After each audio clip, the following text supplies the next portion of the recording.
I want to begin with a story. It's from another minister that I know, Tina Simpson. We worked together for several years, and it's about her dog, Roscoe. Roscoe's a small dog, less than 10 pounds, but he has a big personality. Do you know any dogs like that? Yeah. So he's vivacious, and his favorite place to sit is right at the back screen door so he can see the whole yard and stay on alert for any potential threats. Grandchildren who could come bounding over the fence, cats, squirrels. And one afternoon, Tina heard Roscoe barking and barking and barking at the back screen door. And she couldn't see anything when she looked out. So she opened the door and let him go out, and he ran straight back to the edge of the yard and started circling and barking and circling and barking. And Tina went out thinking, what is this? Some dead animal or a forgotten toy? What was so disturbing to him? What had him all riled up? And when she arrived at the scene, she started to laugh. Roscoe was, in fact, barking at a pile of his own dog shit.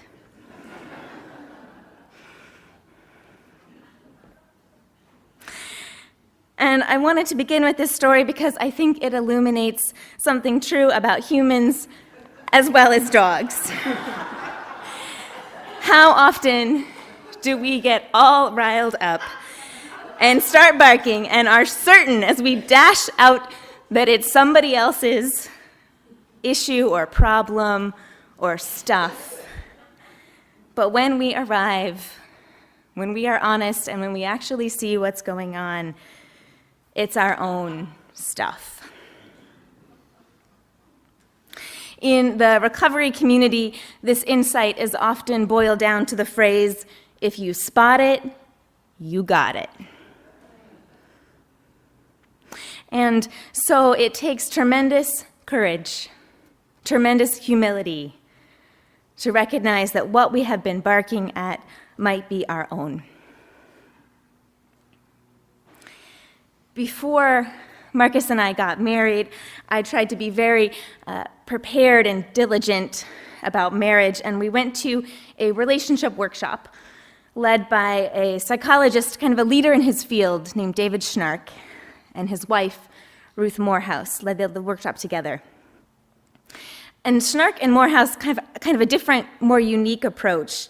He's one of the first people in his field to combine kind of the wisdoms of family systems theory with marriage and sex counseling. So some of his work is a little controversial, and he's kind of known to having a more assertive stance than many in the counseling field. In the workshop, Schnark described how challenging it is to work with couples who refuse to acknowledge how mean they are to their partners at times. Schnark coined this term. It's called normal marital sadism. And he's not talking about the Marquis de Sade. He's just talking about that common occurrence that happens with almost every type of relationship, when it's committed, when you've been in it for years, when the friction is causing this subtle experience, and sometimes not so subtle, of how we defy, ignore, or reject the people we love the most. So it's more than even barking at their shit. It's when we push a little bit of our shit on their side of the bed. But Schnark says this is normal, that this is common. And so when a couple comes in and says, oh, that's not us, we have other problems, he says, I don't really work with people who deny the obvious, so you might want to find another counselor. He says people who refuse to acknowledge their own hatred, their own vindictiveness, are the most pernicious people to those they love. You cannot learn to control a hostile impulse that you don't acknowledge that you have. So the problem isn't that urge that we sometimes have to be mean, but the problem is if you deny it, you are more likely to act out and more likely to harm those you love. When I heard Schnark describe this, I felt relieved. Because I am sometimes prickly and unreliable and resentful and explosive and petty. And I need help from others to recognize when that is true, so that I can do the repair that is needed to experience the connection and relationship I want in the world. We all have a shadow side. No one is without meanness or cruelty, and certainly not any person you love. So we are destined by our common humanity to mess up and mess up life for the people we care about. Once, a man knocked on my door at the church office and asked if he could talk. He was one of those kind of pillar of the community types, heavily involved in the music program, teenage children in youth group. His wife was an active member. Many people looked to them with respect for their family. And in this story, this man, I'll call him Dave, that's just his name for this story. He confessed to me that he was struggling because he had developed a crush on another woman at church. It was not his wife. And he told me that it started with their shared interest in the music program, their collaboration on a project, and then there had been quite a few flirtatious emails. But Dave was worried. He didn't want to hurt his family. He didn't want to hurt his wife. He recognized his own behavior was off track, and he was scared. I didn't say much, but rarely have I seen such courage. In his troubled and teary face, I saw someone who was doing his very best. He needed someone to listen to him and witness him, but he didn't really need my advice.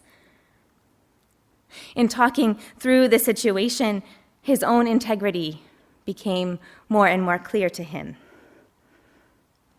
He chose a path of letting go of this flirtation connection with this other woman. He chose to forgive himself for getting into the situation and to move towards a new and different but sustaining connection with his wife. Dave's story was a gift to me because I recognized how few places we have to share what might be called in traditional language a confession. Most of the time, we are, myself especially included, busy occupying spaces like social media, telling the world how we have it all together. And yet, we need places and relationships where it is possible to confess, where it is possible to say, I have wronged. The earth is a forgiveness school, writes Anne Lamont. You might as well start at the dinner table. That way you can do this work in comfortable pants. Last Sunday, I was able to wear some comfortable pants at the Walk for Reconciliation. I was there with thousands of others from the Lower Mainland and many Unitarians from this congregation and others in Vancouver. It was like today, sunny and crisp and clear, and in the air was a spirit of hopefulness. The streets were flooded with people, young and old, wearing shirts that read, "Every child matters." And people carried signs that said, "We stand with you," and a new way forward. This hopeful spirit, I believe, is possible because of the work that has been done by the Truth and Healing Reconciliation Commission, looking at the hard difficult stories of Canada as a nation and seeing more clearly its errors and the legacy of these errors. Our history is your history, National Chief Perry Bellegrade of the First Nations Assembly told the gathered crowd. Our history is your history. It began long before 150 years ago. I closed my eyes in the midst of the crowd, and I thought of all of the errors, the violence, the trauma, all of the Indigenous people and communities who still today struggle in the grip of addiction and poverty and isolation. And when I opened my eyes, I saw a crowd full of courageous people. People who were not afraid to look at the shadows and the errors and were willing to embrace a painful past and move forward. It takes great courage for a nation to do so. The nation I come from has done nothing like this yet. And so I believe that we are still in the very beginning stages of understanding what reconciliation looks like at this scale. And I am so glad to be awake in this time of the world because I think so much is possible. The earth is a forgiveness school, and there is much for us to learn. As a member of the clergy at the Walk for Reconciliation, I was very aware of my presence was saying something as I was wearing a stole about religion or righteousness or God. And I was reminded of another pastor, a Unitarian Universalist I know, who tattooed on his arm the words, "You could be wrong." You could be wrong, and I wished I had that tattoo that day because I admire this boldness of human fallibility. In this church, in our Unitarian tradition, we hold fast to what we name as a theology of connection. It is connection that brings us back from the brinks of despair and hell. And it is different than a theology of we're always right. If you have a theology of we're always right, there's no room for humility or for acknowledging wrongs. But in a theology of connection or in a theology of you might be wrong, there is an awareness that repair is possible, that we can draw ourselves closer to the world and towards one another through our actions and through our humble courage. So this is what our tradition asks of us. To be in relationship with other imperfect humans is to have to come back over and over again to connection. Connection with ourselves and connection to the larger world. And so often we can't get there without letting a few things go. Have you seen the bumper sticker? It says, "Happiness is an inside job." I think that this is true about relationships and about forgiveness as well. We may think that our relationships are dependent on how other people treat us, or that forgiveness or reconciliation is someone else making amends towards us. But this is not true. You don't even have to talk to the person who wronged you to be in a process of forgiveness.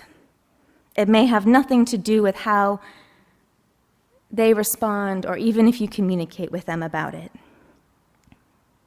And to forgive is not to condone a behavior. It is to say, I am clear for myself.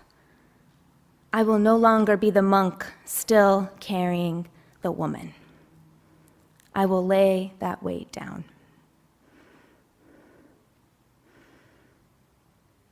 It is a day in and day out process. It is love in action. I know that I have to forgive myself over and over again because I seem to be getting in the same messes over and over again. And any connection that is possible with others is only possible when I am clear within myself.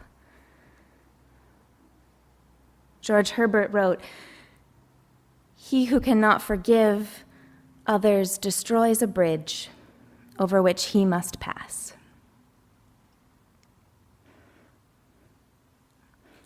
In my diligence around getting married, I asked pretty much everyone I knew about their advice on marriage and commitment. And I probably asked like 100 people and wrote it down in my journal and thought about it. And the only piece of wisdom that I still remember without looking back at my notes is from my Aunt Sue.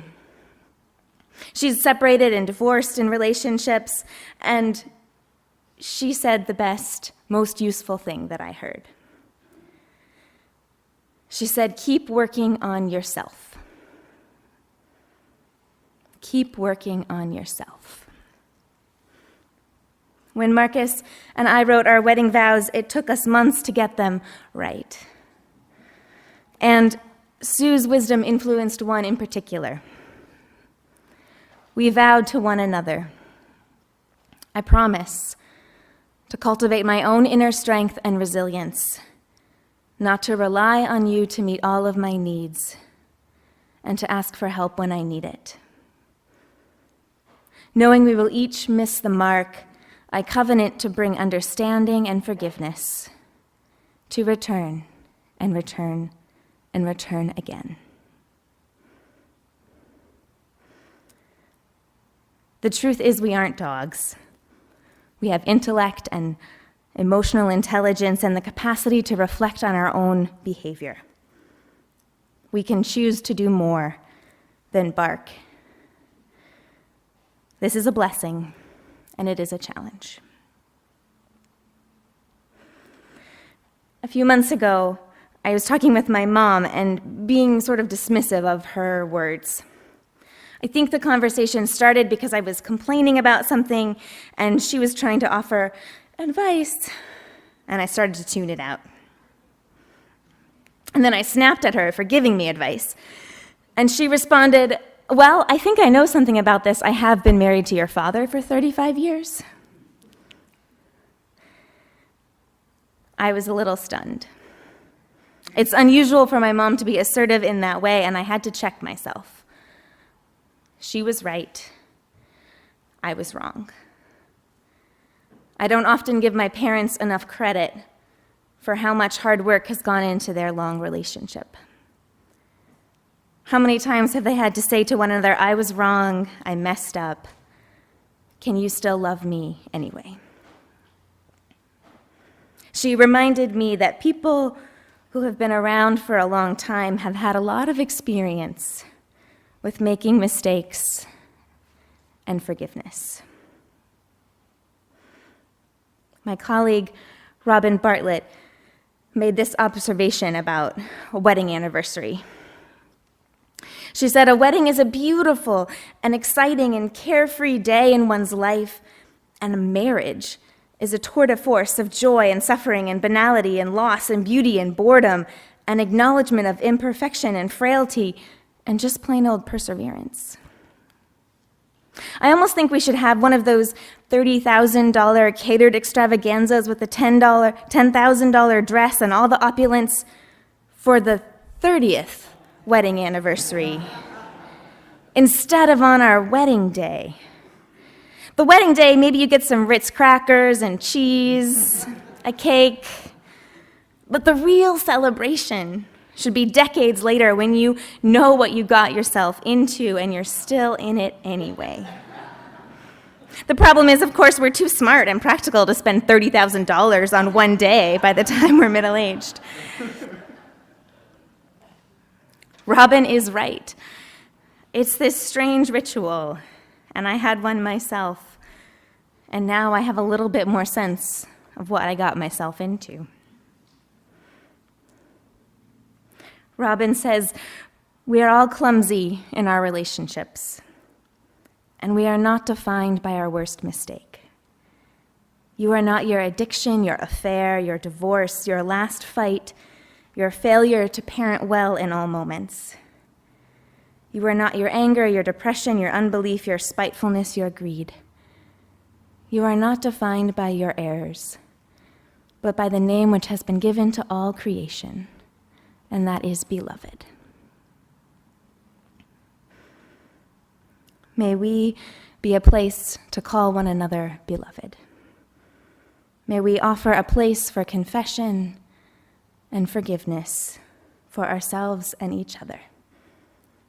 May we begin again in love.